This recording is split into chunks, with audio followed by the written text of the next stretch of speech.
Hello there, thanks a lot for coming by PosterCentral.com's video blog today. I'm Pete Howard. You know, and I'm sure in the summer of 1958, a fun time was had by all at the Summer Dance Party Tour in the northeastern part of the United States, in a show performed largely by teenagers for teenagers, as rock and roll was in the 1950s. And this is a very early precursor to the sound, of course, that would dominate the pop charts between 1960 and 63, between the end of the first phase of rock and roll and the arrival of the Beatles.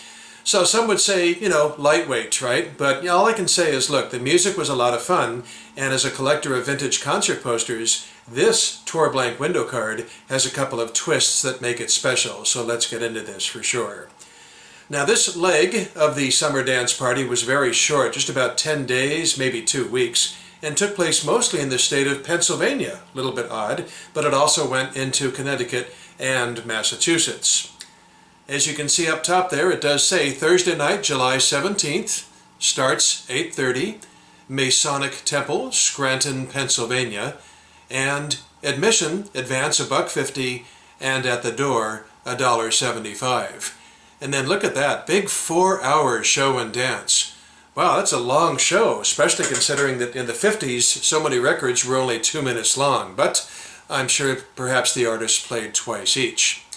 Okay, so that's the part that changes up there. Down here in the permanent part of this tour blank, the colored area, if you will, the yellow area, we have all in person, both in the upper right and the lower left. And then leading things off, in the upper left is 17-year-old Frankie Avalon. Wow. I like this record motif also. I don't know if they're 78s or 45s, but it definitely makes a fun graphic for the concert poster. So Frankie has his picture in the center of his record. See him right there. And Dee Dee Dinah as the song title. Well, that was the very first of his 25 career charting pop singles. Wow. And it did make it into the national top 10. By the way, Frankie's follow-up single afterwards this spring had Stiffed, so they wisely kept with the hit single for the poster. Then you've got Jan and Arnie there, and if you know your surf music history, they were an early forerunner to Jan and Dean, and it's Jan and Arnie simply because Dean Torrance was drafted into the Army. So the duo's good buddy, Arnie Ginsberg, was drafted, and he stepped in. He was their musical partner as well. He wrote Jenny Lee, and he and Jan Berry recorded that without Dean, and voila! They had a top 10 hit in the summer of '58. As to why there's no photograph of Jan and Arnie, I don't know, but I have taken care of that for us. There they are, and of course the guy on the right is Arnie that we don't know, and Jan Berry on the left, very familiar from the famous Jan and Dean, so glad to fill that in. Okay, in the third platter there we have Dickie Doo The Don'ts, and there's a picture of just Dickie Doo and no don'ts. Couldn't resist that. Well, that's actually Jerry Granahan there. Come in a little closer, and you know, he was kind of a music business journeyman, if you will, that just cooked up the name Dickie Doo The Don'ts to disguise the fact that he really was under contract to another record label. Matter of fact, at this very moment this week, he had a top 30 hit on Billboard's charts under his real name of Jerry Granahan. So, you know, you release stuff on another record, you gotta sort of cover it up. So Dickie Doo The Don'ts, again, just a totally facetious group of a name, had a surprise minor hit with Click Clack at the start of this year, and that was followed by a rockin' little instrumental that also made it into the top 40. And here goes, I did practice this, but it's right there on the poster as you can see, Nini Nana Nana Nunu. So it is an instrumental, and just 3 times during the song they break and go Nini Nana Nana Nunu, and so that's how it has its name, and onto the poster the record goes.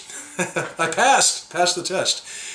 Okay, then we've got the Kalin twins there, Hal and Herbie. They're truly classic one-hit wonders, but they do have the honor of having the highest ranking 45 on the charts the week of this show.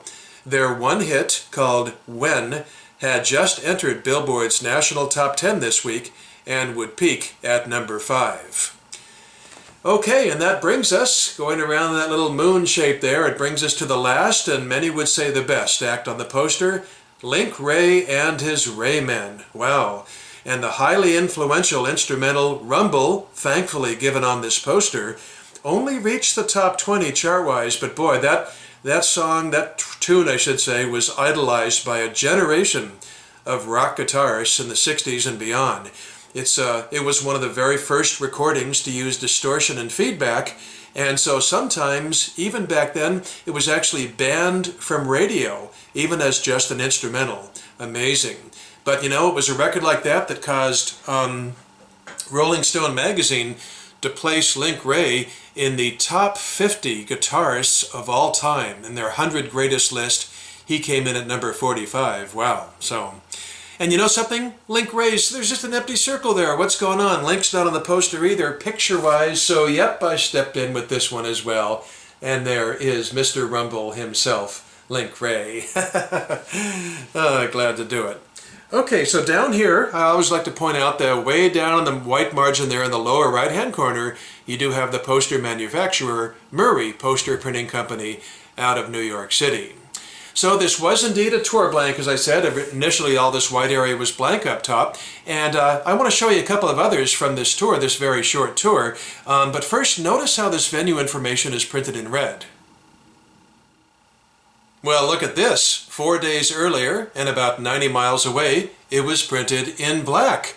Wow, the Sleepy Hollow Ranch. By the way, take a look. Admission only 50 cents the same week? I mean, Scranton was 200% more expensive than that. Wow.